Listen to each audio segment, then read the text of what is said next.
할렐루야, 승리하신 주님을 찬양합니다. 하나님 12시 기도에 나오신 여러분을 주님의 이름으로 축복합니다. 오늘 하나님께서 주신 말씀은 열왕기상 20장 13절에서 21절까지 말씀입니다. 한 선지자가 이스라엘의 아합 왕에게 나아가서 이르되 여호와의 말씀이 네가 이 큰 무리를 보느냐 내가 오늘 그들을 네 손에 넘기리니 너는 내가 여호와인 줄을 알리라 하셨나이다. 아합이 이르되 누구를 통하여 그렇게 하시리이까? 대답하되 여호와의 말씀이 각 지방 고간의 청년들로 하리라 하셨나이다. 아합이 이르되 누가 싸움을 시작하리이까? 대답하되 왕이니이다. 아합이 이에 각 지방 고간의 청년들을 계수하니 232명이요 그 외에 모든 백성 곧 이스라엘의 모든 자손을 계수하니 7,000명이더라. 그들이 정오에 나가니 벤하닷은 장막에서 돕는 왕 32명과 더불어 마시고 취한 중이라. 각 지방의 고간의 청년들이 먼저 나갔더라. 벤하닷이 정탐꾼을 보냈더니 그들이 보고하여 이르되 사마리아에서 사람들이 나오더이다 하매 그가 이르되 화친하러 나올지라도 사로잡고 싸우러 나올지라도 사로잡으라 하니라. 각 지방 고간의 청년들과 그들을 따르는 군대가 성읍에서 나가서 각각 적군을 쳐 죽이매 아람 사람이 도망하는지라. 이스라엘이 쫓으니 아람 왕 벤하닷이 말을 타고 마병과 더불어 도망하여 피하니라. 이스라엘 왕이 나가서 말과 병거를 치고 또 아람 사람을 쳐서 크게 이겼더라. 아멘. 종교개혁을 이룬 우리에게 참 잘 알려진 마틴 루터에게 있었던 유명한 이야기가 있습니다. 루터가 가톨릭 당국과 홀로 맞서 싸우느라고 온갖 음해와 핍박에 시달리다가 오랫동안 염려와 낙심 속에 휩싸인 적이 있었다고 합니다. 그러던 어느 날 그의 아내가 검은 상복을 입고 집안일을 하는 것을 보게 돼요. 루터가 아내에게 아니 누가 죽었냐고 물었다는 겁니다. 아내가 대답하기를 하나님이 죽었어요 라고 하더라는 거죠. 루터가 화를 내며 말합니다. 아니 도대체 말도 안 되는 소리 하지 말라고죠. 하나님이 어떻게 죽을 수 있느냐 따지는 겁니다. 그때 아내의 대답이 지금 당신이 바로 하나님이 죽고 없는 것처럼 하고 있지 않느냐라고 따진 거예요. 이 말에 루터는 곧바로 자기 잘못을 깨닫고 다시 종교개혁의 길에 매진했다는 이야기인데요. 루터의 이 이야기처럼 신자가 비록 하나님이 살아계시다는 것을 믿는다고는 하지만 많은 경우에는요, 살아계신 하나님을 살아계신 분으로 대접하지 못할 때가 많이 있는 것 같습니다. 왜냐하면 자기 눈앞에 있는 어려운 환경과 상황으로 인해서 마치 이제는 살 소망이 없는 사람처럼 낙심하는 경우가 적지 않기 때문입니다. 그런데요, 사실 진짜 문제는 하나님이 살아계시지 않은 것도 아니고 하나님이 어려움에 있는 신자를 외면한 이유 때문도 아닙니다. 사실은 신자가 살아계신 하나님의 일하심과 하나님의 함께 하심에 대해서 오해하거나 다른 기대를 갖고 있다는 사실이죠. 따라서 결국 이 문제의 해결은요, 하나님에 대한 나의 생각이 바뀌어야 한다는 겁니다. 자, 오늘 본문은 아람 군대가 북이스라엘을 침공했을 때 왕 아합이 어떻게 반응했는가를 보여주는 내용입니다. 본문 1절 말씀 한 번 더 보실까요?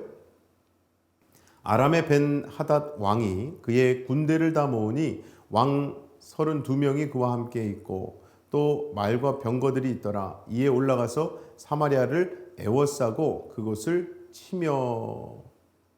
여기서 아람의 왕인 벤하닷에게 왕 32명이 함께 있다는 것은요, 당시 아람의 속국이었던 32개의 작은 나라들을 전쟁에 함께 끌어들였다는 뜻입니다. 이게 한마디로 아람 왕 벤하닷이 적어도 32개 연합국 엄청난 대군을 이끌고 침공했다는 거거든요. 그리고 3절에 보면 벤하닷이 아합에게 사자를 보내서 이렇게 전하게 합니다. 내 은금은 내 것이요 네 아내들과 네 자녀들의 아름다운 자도 다 내 것이니라 말이에요. 이건요 쉬운 말로 야 아바 너는 이제 끝났어. 네 거도 내 거, 내 거도 내 거야 라고 하는 거예요. 그리고 이에 대해서 아합은 이렇게 대답을 하죠. 4절에 보시면 이스라엘의 왕이 대답하여 말하기를 내 주 왕이여 왕의 말씀같이 나와 내 것은 다 왕의 것이니이다 하였더니 이것은 지금 아합이 벤하닷에게 완전히 굴복했음을 보여주는 장면이죠. 이게 정말 아합으로서는요 당연한 반응일 수밖에 없습니다. 이미 갈멜산 대결에서 바알과 아세라 우상의 무능력함을 목격했어요. 때문에 그가 지금껏 믿어왔던 바알과 아세라를 의지하고 싶은 마음도 없었을 거거든요. 또한 비록 엘리야의 제단에 불을 내리신 하나님의 살아계신 하나님의 능력을 목격하고 또 엘리야가 기도하니까요 3년 반 동안 비가 없다가 비가 내리는 것을 목격하기도 했어요. 하지만 그렇다고 해서 지금 하나님의 전지전능하심을 믿고 의지할 아합도 아니었습니다. 결국 아합이 벤하닷의 대군으로부터 살아날 수 있는 길은 벤하닷의 기분을 맞추면서 원하는 모든 것을 바치는 것뿐이었을 거예요. 그의 생각 수준에서 말입니다. 그렇게 아합이 철저하게 굴복하는 것을 본 벤하닷은 아합에게서 좋은 것들을 모조리 빼앗아 가겠다고 더 독하게 나옵니다. 한마디로 이스라엘을 완전히 자기 속국으로 삼겠다는 것과 같은 거거든요. 자, 벤하닷의 이러한 요구를 들어줄 수 없었던 아합은 자기 나라의 장로들을 불러서 의논을 합니다. 그리고 아합이 벤하닷과 협상을 하려고 하죠. 하지만 벤하닷의 반응이 10절 말씀에 나와요. 그때 벤하닷이 다시 그에게 사람을 보내어 이르되 사마리아에 부스러진 것이 나를 따르는 백성의 무리의 손에 채우기에 족할 것 같으면 신들이 내게 벌 위에 벌을 내림이 마땅하니라. 이게 한마디로 말해서요. 이스라엘 너네는 한 주먹거리도 안 돼. 이런 뜻이에요. 자, 이러한 위기의 상황에서 한 선지자가 아합에게 가서 이런 말씀을 전하는 겁니다. 13절 말씀이었어요. 한 선지자가 이스라엘의 아합 왕에게 나아가서 이르되 여호와의 말씀이 네가 이 큰 무리를 보느냐 내가 오늘 그들을 네 손에 넘기리니 너는 내가 여호와인 줄을 알리라. 이게 한마디로 하나님께서 개입하신 거거든요.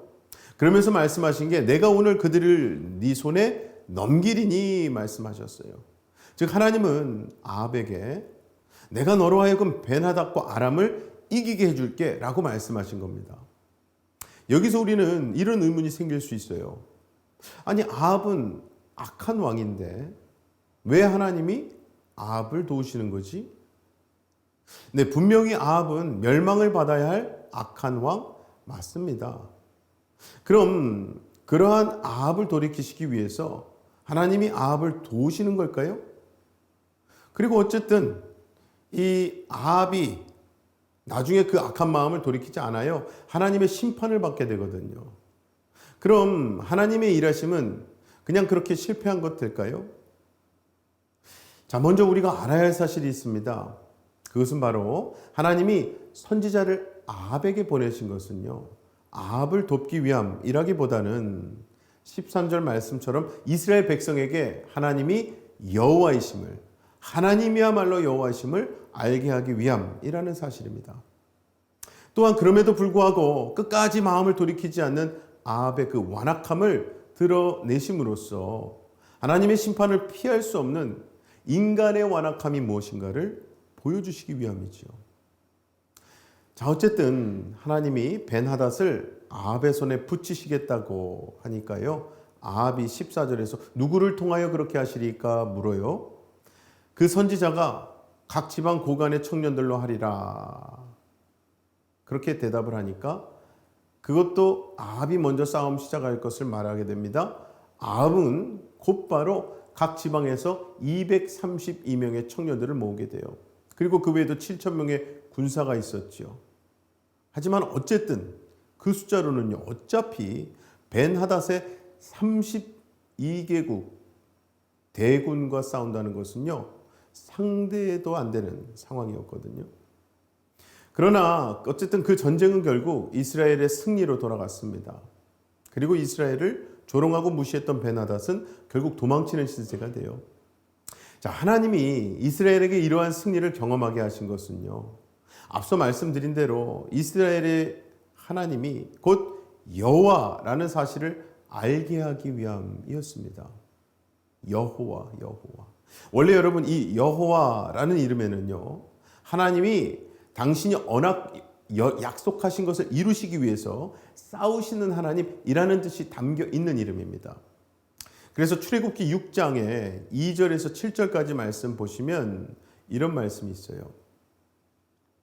하나님이 모세에게 말씀하여 이르시되 나는 여호와이니라. 내가 아브라함과 이삭과 야곱에게 전능의 하나님으로 나타났으나 나의 이름을 여호와로는 그들에게 알리지 아니하였고 가나안 땅 곧 그들이 거류하는 땅을 그들에게 주기로 그들과 언약하였더니 이제 애굽 사람이 종으로 삼은 이스라엘 자손의 신음소리를 내가 듣고 나의 언약을 기억하노라. 그러므로 이스라엘 자손에게 말하기를 나는 여호와라. 내가 애굽 사람의 무거운 짐 밑에서 너희를 빼내며 그들의 노역에서 너희를 건지며 편팔과 여러 큰 심판들로서 너희를 속량하여 너희를 내 백성으로 삼고 나는 너희의 하나님이 되리니 나는 애굽 사람의 무거운 짐 밑에서 너희를 빼낸 너희의 하나님 여호와인 줄 너희가 알지라.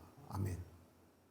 여러분 이 말씀을 보시면 하나님께서 아브라함과 이삭, 야곱에게 가나안 땅을 주기로 언약하셨는데 이제 그 언약을 이루시기 위해서 이스라엘을 붙들고 있는 이 애굽과 싸우시고 승리하신다는 거예요. 그렇게 하심으로 이스라엘을 애굽에서 건져내시고 약속의 땅으로 인도하신다는 겁니다. 그렇게 해서 하나님이 여호와인 줄을 알게 하시겠다는 거예요. 이렇게 말씀을 쭉 보다 보면요, 이 여호와라는 이름은 단순히 하나님의 또 다른 이름이 아니라 하나님이 당신께서 언약하신 것을 이루시기 위해서 싸우신 하나님이시구나, 이 사실을 계시하는 이름인 거예요. 그리고 바로 이 여호와를 알게 하기 위해서 오늘 말씀에서 하나님은 악한 왕인 아합을 도우시고 이스라엘에게 승리를 맛보게 하신 겁니다. 그러므로 결국 이스라엘의 이번 승리는요, 하나님께서 당신의 언약을 이루시기 위해 싸우시는 여호와라는 사실을 증거하는 승리였던 거예요. 자, 그렇다면 오늘 본문 말씀이 저와 여러분에게 말씀해 주시는 건 무엇일까요? 이스라엘이 하나님의 도우심으로 말미암아 승리한 것처럼 성도 역시도요, 날마다 승리하는 사람이어야 하는 건 맞습니다. 그런데 성도가 승리하는 사람이라는 것에는 동의해요. 당연히 지는 것보다 이기는 게 낫죠. 사실 승리자로서의 기쁨을 실제 삶 가운데서는 맛보지도 누리지도 못하는 것이 대부분이거든요. 즉 날마다 승리하는 사람이 신자입니다 라는 말이 사실 무색할 정도로 항상 나약함을 보이고 있는 게 많은 신자들의 현실이기 때문입니다. 도대체 그 이유가 무엇일까요? 신자는 하나님이 도우시기 때문에 승리한다고 말은 하면서도 나는 날마다 승리하며 살고 있다는 말을 자신 있게 하지를 못해요. 승리의 기쁨도 누리지를 못하는 그 이유가 도대체 무엇이냐는 겁니다. 그것은 한마디로 하나님이 이스라엘에게 알게 하신 그 여호와를 우리가 아직 알지 못하고 있기 때문이요, 기노스코하고 있지 못하기 때문입니다. 즉 우리가 하나님은 열심히 부르고 있지만 정작 여호와 하나님을 알지도 못하고 만나지도 못한 거죠. 보통 우리가 신자의 승리, 믿음의 승리를 이야기하면 어떤 어려움과 곤경을 내가 하나님의 도우심으로 이겼다고, 내가 이겨낸 승리로 생각을 하곤 합니다. 즉 말 그대로 나 자신이 이루어낸 승리라고 착각하는 거예요. 그런데 여러분, 승리를 그런 방식으로 이해하게 되면 많은 사람들은 현재의 자기의 삶에서 낙심할 수밖에 없습니다. 왜냐하면 물론 몇몇 어려움의 상황에서는 해결이 되어 승리했다고 생각할지 몰라도 어려움이 이것저것 계속해서 몰려오거든요. 해결이 안 되는 경우가 있습니다. 그럴 때 낙심은 더 커질 수밖에 없어요. 이게 자기 자신이 이뤄낸 승리라고 착각했을 때 경험하게 되는 문제입니다. 하지만 고린도후서 2장 14절 말씀 보시면 사도 바울이 이렇게 말씀했어요. 항상 우리를 그리스도 안에서 이기게 하시고 말씀해요. 즉 여기서 사도 바울은 항상 그리스도 안에서 승리를 경험한 사람이라는 고백을 합니다. 이거야말로 우리 교회 올해 표잖아요. In Christ의 승리 아니겠습니까? 그런데 이때 당시 바울의 형편, 상황을 보면은 전혀 승리하는 사람처럼 보이지 않았거든요. 사람들에게 쫓겨요. 매를 맞습니다. 감옥에 갇히는 것이 다반사였던 바울의 일생이었기 때문에. 또한 바울이 복음을 전할 때마다 더는 모든 사람들이 다 회개하고 예수 믿었던 것도 아니에요. 이런 걸 보면 바울이 말한 승리는 우리가 생각하는 승리와는 달랐음을 알 수 있습니다. 즉 바울의 승리는 자신의 승리를 의미한 게 아니었어요. 바울은 자기의 승리가 아니라 예수 그리스도가 십자가에서 죄와 사탄, 죽음의 권세를 이긴 바로 그 승리를 말한 거였죠. 이와 마찬가지로 오늘 말씀에서도 이스라엘은 232명의 청년들을 앞세워서 벤하닷의 대군을 물리쳤습니다. 이것은 이스라엘의 승리가 아니에요. 하나님의 승리였습니다. 하나님이 싸우신 결과였던 거예요. 그러므로 우리에게 있어서 신자의 승리, 우리의 승리는요, 복음 안에 들어온 자가 참 생명을 얻음으로써 죽음을 이겨내는 승리인 겁니다. 참 생명으로 죽음을 이긴다. 그 승리가 새롭게 하나님의 자녀가 된 자에게 뿐만 아니라 바울과 같은 하나님을 진정 믿고 붙드는 자, 그러한 자들로서 더 나아가서는 궁극적으로 그리스도의 승리를 누릴 수 있다는 거예요. 즉 사람이 스스로 싸워서 죄에서 건져내고 참 생명을 얻게 하는 것이 아니라 예수 그리스도께서 죽음의 권세와 싸우시고 승리하신 그 결과로 우리가 승리를 얻게 되는 거예요. 이것이 바로 그리스도 안에 있는 신자의 승리입니다. 하나님은 우리를 그리스도 안에 있게 하심으로 날마다 이 승리 맛보게 하시는 거예요, 여러분. 그래서 신자는요, 약한 자 같지만 강한 자입니다, 강한 자. 지는 자 같지요? 하지만 결국 이기는 자인 줄로 믿습니다. 그러므로 아무쪼록 우리를 항상 그리스도 예수 안에서 이기게 하시는 여호와 하나님을 바라보시고 승리하심으로 살아계신 하나님을 증거하시는 저와 여러분 되시기를 주님의 이름으로 간절히 축원합니다. 이 시간 함께 기도하실 때에 저는 오늘 말씀 준비하면서요, 신약 성경에서 고린도후서 12장 9절 말씀이 떠올랐어요. 나에게 이르시기를 내 은혜가 너에게 족하도다. 이는 내 능력이 약한 데서 온전하여짐이라 하신지라. 그러므로 도리어 크게 기뻐함으로 나의 여러 약한 것들에 대하여 자랑하리니 이는 그리스도의 능력이 내게 머물게 하려 함이라. 10절 끝에 가서는요, 내가 약한 그때에 강함이라 다시 고백하죠. 여러분, 우리의 연약함, 우리의 나약함이 하나님의 강함을 드러낼 수 있는 귀한 도구가 됩니다. 증거가 될 수 있어요. 저는 오늘 말씀과 방금 또 읽어드린 이 고린도후서 말씀 통해서 하나님의 이런 음성을 들었습니다. 얘야 힘 빼. 너 힘 빼고 너의 삶의 운전대를 나한테 좀 맡겨보렴. 이 시간 나의 힘, 내가 여태까지 그렇게 아둥바둥 힘주며 살아왔던 것들 다 내려놓고 빼고 하나님께 내 삶의 운전대를 맡기길 원합니다. 하나님께 내 모든 문제의 결정권을 하나님께 맡기길 원합니다. 고백하시는 기도 시간 되시기 바랍니다. 함께 기도하겠습니다. 아버지 하나님 감사합니다. 하나님 이 시간 오늘 말씀 붙들고 하나님 앞에 나아옵니다. 무엇보다도 제가 해보겠다고, 이겨보겠다고, 잘해보겠다고 내 힘 주었던 것 이 시간 내려놓게 하시어 주시옵소서. 힘 빼게 하여 주세요, 아버지 하나님.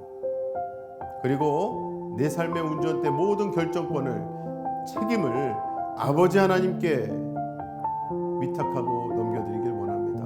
하나님께서 내 삶을 드라이브해 주시고 하나님께서 모든 책임을 져주시고 하나님께서 나를 붙들어 세워 주시옵소서. 다음으로 기도하실 것은요, 우리 새누리교회 위해 기도하실 때에 안식월 중에 우리 담임 목사님과 사모님 위해서 영육간에 강건하시고 성령 충만하실 수 있도록 기도해 주시고, 또 목사님 안 계실 동안 교회를 지켜나가시고 세워나가시고 우리 부목사님들, 또 우리 교육부 교육자분들, 또 평신도 리더십들 위해서 함께 기도 부탁드립니다. 다 같이 기도하겠습니다. 아버지 하나님 감사합니다. 예수로 새롭게 된 우리 새누리교회 지금까지 너무나 신묘막직하신 은혜로 함께 하시고 지켜주시니 감사합니다. 우리 담임 목사님 이제 안식월 중에 계시는데 사모님과 함께 여기까지 강건함으로 건강하게 쉬게 하시고, 무엇보다 성령 충만하신 비전 충만함으로 임해 주셔서 하나님 이번 기간이 우리 교회로서는 더 큰 부흥을 준비할 수 있는 복된 기간 되게 하여 주시옵소서. 무엇보다 하나님의 부르심 영혼구원의 사명을 들고 나아가는 모든 성도들 함께 하시고, 우리 교회를 지켜나가고 있는 우리 또 부목사님들과 또 교육부 교육자분들 한 분 한 분 지켜주셔서 하나님 말씀 전파하고 하나님 말씀대로 살아가는데 부족함이 없는 귀한 하나님의 축복의 통로 감당하게 하여 주시옵소서. 특별히 우리 다음 세대 하나님 앞에 올려드립니다. 아이들 또 우리 청년들까지 하나님 말씀 붙들고 세상 가운데 나가 승리하게 하시고, 또 어디 가나 하나님의 귀한 아들딸들로서 예수님의 향기를 품어낼 수 있는 우리 귀한 다음 세대 되게 하여 주시옵소서. 마지막으로 우리 주변에 질병으로 힘들어하고 있는 환우들, 그리고 또 쉽지 않은 상황, 해결할 수 없는 상황 가운데 있는 분들이 많습니다. 그분들 위해서 하나님께서 붙들어 주시고 결국 그리스도 안에서 거하게 하시고 이미 승리하신 그리스도 안에서 승리 누리게 해달라고 다 같이 기도하겠습니다. 기도합니다. 사랑의 아버지 하나님 감사합니다. 무엇보다 우리 삶 가운데 이미 여호와 니시 승리의 깃발을 꽂아주시고, 그 깃발은 십자가 모양으로 되어 있어서 결국 우리가 예수 십자가를 바라볼 수밖에 없음을 고백합니다. 하나님 이미 죽음과 사망의 권세를 이기신 예수님의 그 십자가 보혈, 십자가 생명의 능력을 믿습니다. 하나님 이 시간 육신의 질병으로 고통 중에 있고 힘든 병 치유의 과정을 속에 있는 우리 모든 환우 성도님들 만져주시고 함께 하시고 온전히 치유하여 주시옵소서. 또한 하나님 말씀 붙들고 살아가기 위해서 여기저기서 부름받고 섬기고 사랑하고 말씀 붙들고 있는 우리 선생님들과 모든 다음 세대 어른 아이들 하나님께서 함께 하셔서 하나님 은혜 가운데 협력해 하시고, 특별히 힘들고 고통 중에 있는 분들 하나님 만져주셔서 관계의 회복이 있게 하시고 몸의 회복이 있게 하시며, 무엇보다도 하나님과의 관계 회복이 시작되어서 하나님 모든 것이 형통하는 은혜를 하나님 누리게 하여 주시옵소서. 사랑의 아버지 하나님 참 감사합니다. 하나님 은혜로 오늘도 말씀으로 하루를 시작합니다. 특별히 이미 하나님께서 구원하고 또 붙잡고 계신 한 영혼 한 영혼이 하나님의 사명 따라 살 때에 가장 능력 있고 가장 풍성한 생명의 열매를 맺을 수 있을 줄로 믿습니다. 오늘도 그러한 사명을 갖고 살아가는 모든 성도들 심령 가운데 함께 하셔서 하나님을 잊지 않고 그 이름 부르짖으며 기도하는 기도의 자리, 기도의 성벽을 쌓게 하여 주시옵소서.